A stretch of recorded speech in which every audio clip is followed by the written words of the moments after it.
Are you kidding?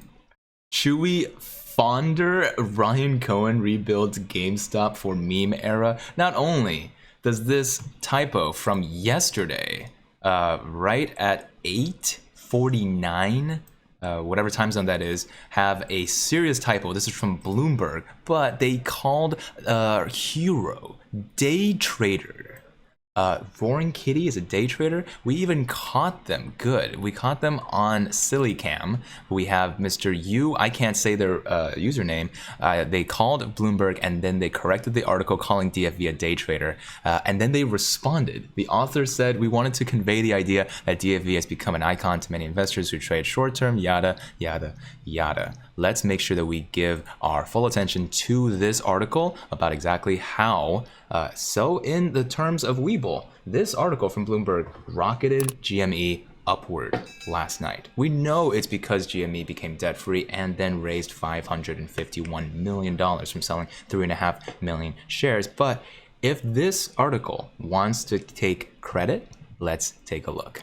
Perhaps no one, not even the day trader's hero called Roaring Kitty, is more responsible for the improbable 700% rally in GameStop this year than Ryan Cohen. As 35 years old, Cohen is a billionaire entrepreneur with a reputation for a Midas touch after building the pet supply site he co-founded. Chewy, co-founded. Remember, he's founder. Ryan Cohen. So when word got out in mid-January he would secure 3 seats on the GameStop's board after amassing a 13% stake, shares of the video game retailer exploded. What had just been something of a run-of-the-mill outperformance in the bull market turned into a parabolic surge overnight. Amid all the zany theater that has come around to surround the GameStop rally, the emergence of the rowdy Reddit day trading crowd, the short sellers' existential crisis, and the congressional hearings, Cohen's role in the whole saga has been obscured and his name largely forgotten by the broader public. But behind the scenes, he is scrambling to craft a viable turnaround plan for a company that for years had seemed destined to die a slow, anonymous death as gamers abandoned its mall locations and started shopping more and more online. This is the narrative that we are used to, right? That GME is dead, Ryan Cohen comes around, saves the company. Wow, what a once-in-a-lifetime opportunity because of one man. And yes, Ryan Cohen did see the deep effing value, just like deep effing value saw in this company, and we couldn't do it without him. However, I think the way that this Ryan Cohen-centric article is going to be placed is a lot more FUD than truth. Scarier FUD than fiction. So make sure to stay until the end. Hey, go ahead and try and leave this a 1200 like meter. That would be cool to be able to show more space apes and moon platoon mo monkeys this video. That's how the algorithm works, and we're trying to defeat it together.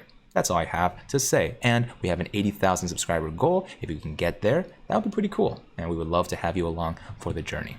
Cohen's goal is to push the company rapidly into e-commerce. And according to people familiar with his thinking, he plans to borrow heavily from the model he implemented at Chewy to pull off that transition. And that first step of borrowing is to put back all of the money that they borrowed, right? They took care of their 10% senior notes so that they are now debt-free. College debt-free. No, nothing to do with college, but it is a fun idea to think about because after college, after you pay off your college loans, there might be a dividend in the wake. And we talked about dividends a lot and how that could cause a significant headache to the short whales and the hedge funds. If you guys haven't seen that video, it's on the channel. And more money. Key components include turning GameStop's abysmal customer service into a 5-star experience and aggressively expanding product selection. GameStop, of course, has a major problem that Chewy never did: the financial drag of operating thousands of physical stores, and Cohen is searching for alternative uses for many of the locations he doesn't opt to shutter. Among the ideas he's considering is training centers for aspiring esports gamers. That's cool. And we have heard that before. Esports, SLGG, and perhaps future implementations of the esports economy into GameStop could be a major play for Ryan Cohen. Cohen, who takes it over as chairman in June 9th, 69, very nice, has brought in several of his old Chewy lieutenants to help execute his plan, including the mastermind of the customer service program, Kelly Durkin. GameStop has managed to pay off its debt ahead of schedule, relieving pressure on its finances and buying Cohen some time. The company also completed an at-the-market equity offering program that raised $551 million.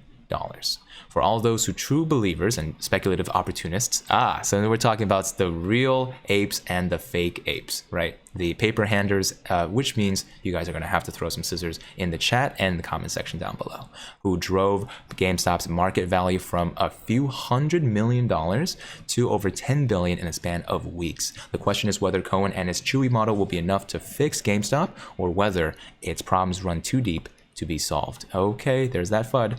Making a pivot into online retailing is very difficult, said David Cole, analyst at DFC. Almost read DFV. That's the DFV KFC intelligence. However, someone like Cohen with an aggressive push is what is needed to have any chance of success. Cohen has embraced the mischievous spirit of Elon Musk. Yes, this is true. He really is feeling like a little Elon Musk right now. He pursues a GameStop comeback like Tesla Inc.'s prankster king. He posts goofy and sometimes mysterious images, like a poop emoji over a picture of a Blockbuster store or a stuffed bear from the movie Ted. That's helped him win over the Reddit crowd, which turned GameStop into a so-called meme stock. Oh, a ticker that trades more on social media buzz than fundamentals. Oh no, is this how they're defining meme stocks now? Okay, as a reminder, this is how the mainstream media would like to frame what meme stocks are.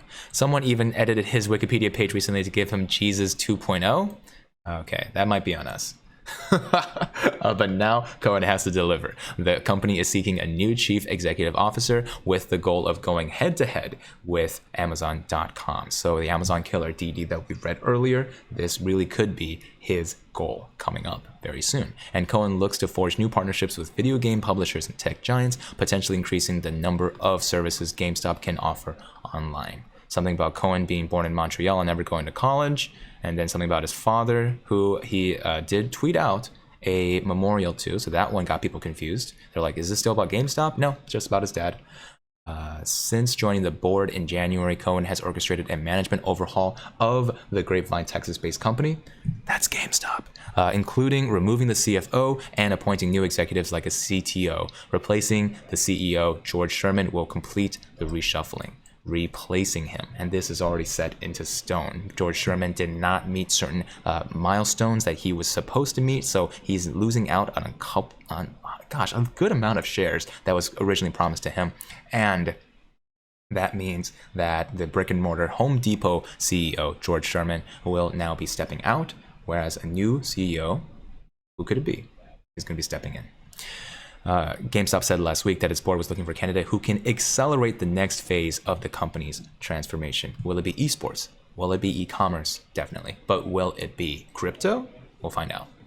That still leaves the question of how Cohen is going to turn a massive chain of physical stores, nearly 5,000, into a sleek online operation. Part of that involves closing locations, especially poor performing ones, and a process that began well before Cohen came on the scene. I've been saying for a good amount of time that they need to essentially invest in the process of buying in, turning in these stores into like hubs for people who have like a marginal like desire to hang out in a mall, or now that the pandemic is easing up, be able to show up and use the GameStop store as the new Apple store, the new Microsoft store, a store that makes you feel good and a store that makes you learn something, right? Education about the crypto space, education about the gaming space, whatever it is, GameStop can really take a large piece of the market share if they do it correctly. Fortunately, GameStop isn't locked into too many long-term leases. That's something good. They can just walk away from poor-performing locations. GameStop can't shrink its way into prosperity. The hope is to actually sell a bigger range of products, but do more of it online. Cohen also taps into the culture and ideas cultivated by Chewy, which he sold to PetSmart for $3.5 billion. Yeah, that's the B. $3.5 billion for a PetSmart equivalent store online. There also are parallels between pet owners and gamers that Cohen can draw on. Their purchases aren't merely transactional. Okay, I didn't realize that there was, but I suppose we'll find them out. Kind of like Tamagotchi. I think the Venn diagram in between is the Tamagotchi crew, the Wii Pets, Nintendo Pets or Nintendo Dogs crowd. When Cohen took a board seat in January, he brought along Alan, Atal, Jim Grube as fellow directors. Make sure to pay attention to those two as well. They have already started to sign letters, send out important official decrees and the like. Durkin has never been inside a call center before she was hired as a Chewy's employee number 4. So here is her ground rules. All calls should be answered within 60 seconds by a live person based in the US. Representatives can stay on the phone for as long as the customer wants to chat. The company provides no questions asked, returns, or exchanges. And pet parents will get a swath of freebies and gifts. I like all of those. I can't wait for that to apply to the gamer inside me. Gamer parents. For now, at least, GameStop is not yet on that level. When a Bloomberg reporter recently called GameStop's customer service line, an automated voice spelled out instructions for 40 seconds and promised that the call would be answered within 15 minutes. After 39 minutes, the phone was picked up by a representative who said that she was in the Philippines. We're not quite there yet. At Chewy, Cohen avoided the typical corporate procedures, including large meetings and memos, telling employees instead to embrace a just-get-it-done mentality. It's a strategy that has worked well for a closely held startup, free from the constraints and scrutiny of publicly traded companies like GameStop.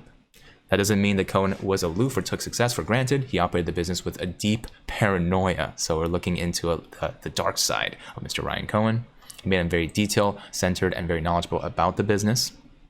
He is a visionary about selling physical products that cannot be downloaded, he said in an email, but he doesn't see how that experience can be applicable in a setting where the core product sold can easily be downloaded. So you wouldn't download a car, if you guys remember that meme from, when was that, the 90s?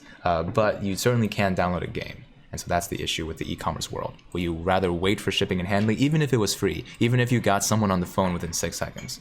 Can you still justify the marginal benefit of being able to hold a DVD, a gaming disc in your hand, instead of being able to download it immediately? Thank you, Doug, for the super. I'll check it out in just a second.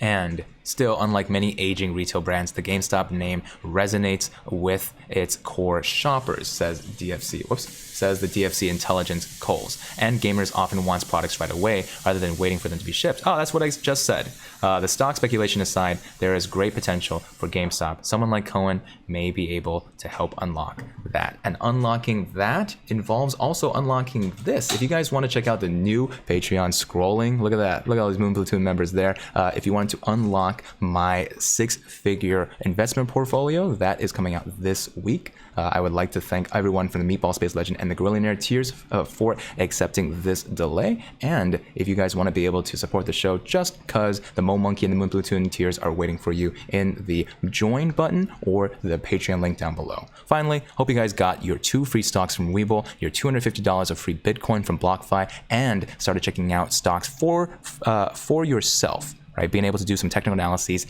for beginning apes to expert apes with the cheat code algorithm that we use often on the show. Join us live bell to bell, and we'll see all of you in the money. Peace.